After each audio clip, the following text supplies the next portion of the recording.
pas sûr que je puisse le faire. Il est vraiment en train de se dépasser.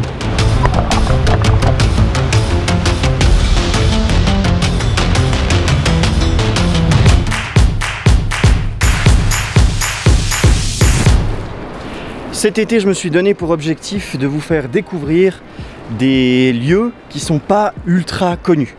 Parce qu'on vous a fait plein de lieux super touristiques, mais moi j'aime bien vous faire découvrir des lieux qui sont un petit peu moins touristiques, un petit peu moins connus. En cherchant un petit peu sur internet, on est tombé sur un site qui nous répertorie tous les bis du Valais, les randonnées, etc. Donc je pense qu'on va faire pas mal de bis cet été, et là on en a trouvé un qui est plutôt vertigineux et qui est assez réputé pour ça, c'est le bis de Gorpéry. C'est pas n'importe quel bis, le bis qu'on est en train de faire, puisqu'il est enregistré à l'UNESCO. Il est pas du tout compliqué, c'est tout plat, mais c'est magnifique. Comme je vous ai dit tout à l'heure, on va vous faire pas mal de bis cet été, donc s'il y en a que vous aimeriez voir en vidéo, n'hésitez surtout pas à nous dire en commentaire ce que vous voulez qu'on fasse.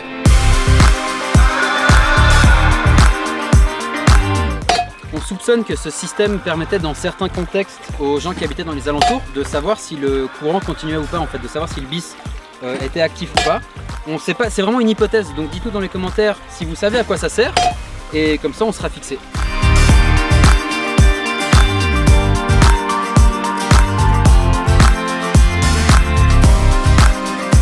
Il y a plein d'endroits plutôt cool ici, il y a plein de petits tunnels, et il y a des jolies cascades.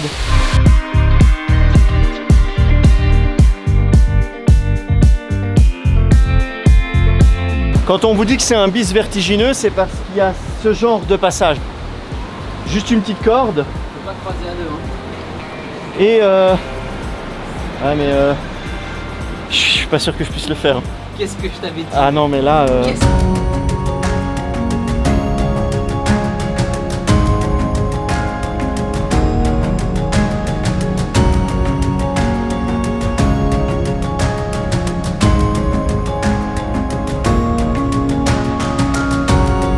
Il est vraiment en train de surmonter sa peur parce que regardez,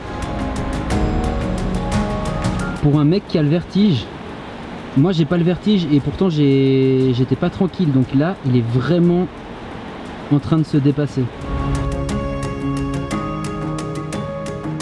on arrive au terme de cette vidéo au bis de Gorpéry. Là on se trouve derrière ce fameux pont qui est le passage le plus vertigineux du bis.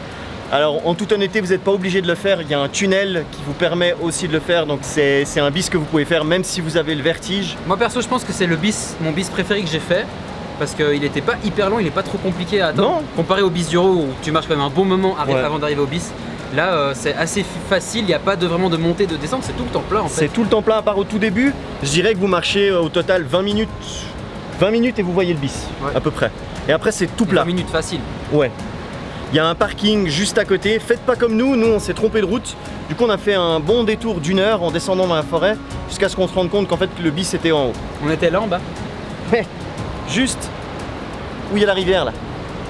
Si vous voulez plus d'informations sur ce bis, on vous met un lien dans la description. N'oubliez pas de vous abonner à la chaîne de loisirs.ch pour ne pas manquer la suite et on vous dit à bientôt dans une nouvelle vidéo.